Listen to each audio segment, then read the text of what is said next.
Good morning and welcome back to This Old Boat.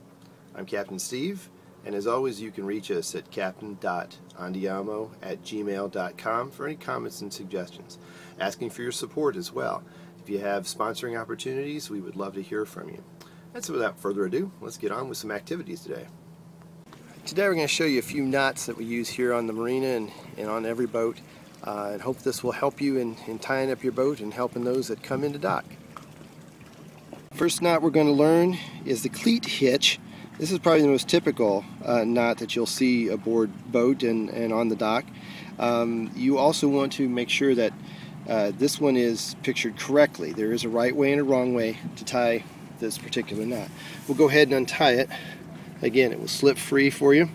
You want to make sure that the line, you'll see the piling is there, and that we're in a line to it. We wouldn't want to tie up this line this way. We would want to make sure that we're coming on an angle to the cleat from that area. Now, a lot of people make the mistake of going over to begin with. We don't do that. We come around and then cross and then come back around, and this is where you just take your fingers and put that loop underneath and then pull it tight. The way you know it's a correctly done knot is that these two lines will be parallel with each other. So this is a cleat hitch that you'll see on the dock. This next knot is called a figure 8 knot. It's a stopper knot that we use usually on the ends of lines for our sheets. All we need to do here is you'll just twist your rope and then twist it again, kind of making a double knot there. And then this end will come through the hole.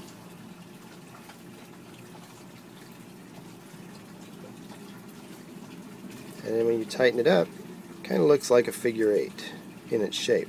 Now the reason that this is called that, and we use it as a stopper knot, is because as this end gets tight, you still have a loosened end at its top that you can still get this knot out.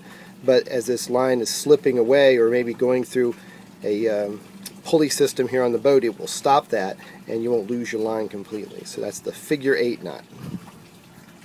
Now this next knot is called a sheep shank, and it's used to shorten a rope without cutting it.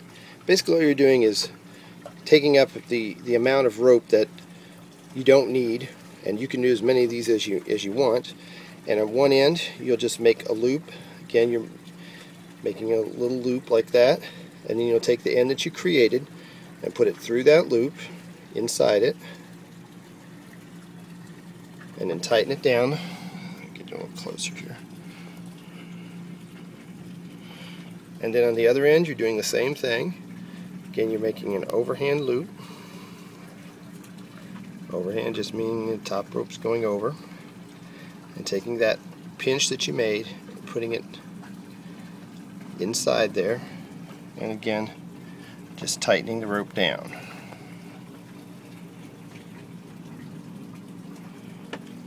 And what this does is it creates a knot that can get very, very tight. You see truck drivers use this a lot. And then when you want to loosen it or create some knot, all you have to do is pull the center line and the whole knot comes free. Again, that was the sheep shank. Another knot that we use here at the marina is called a bowline or bowline. We're taking one end, and again, this is used to tie a knot that will not slip. You want to lay the front part of the line across the top of the other one, almost on a 90-degree angle, and then with your hand, twist underneath. And what that will do is that will bring that other end of that rope up, and you've got it into a loop there. With that loop, then you come behind it and back underneath, and then you'll put that line back down through the hole, and that creates your bowline or bowline. And again, this knot can get as tight as it wants, and it won't slip. It's a rescue knot. And again, when you do want to get it loose, you just break this neck or this bite in the line here, and that will loosen the knot for you so you can get it back out. I want to thank our friends at Sunset Harbor Marina for letting us be here on the dock and sponsoring us.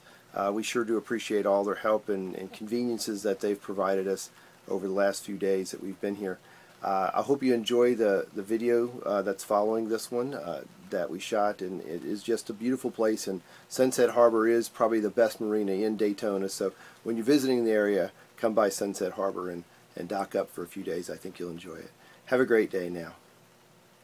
This is why you live on the water in Florida, because you get sunsets like this on occasion.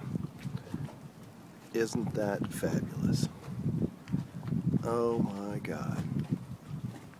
You could paint that sky and nobody would even believe it was real.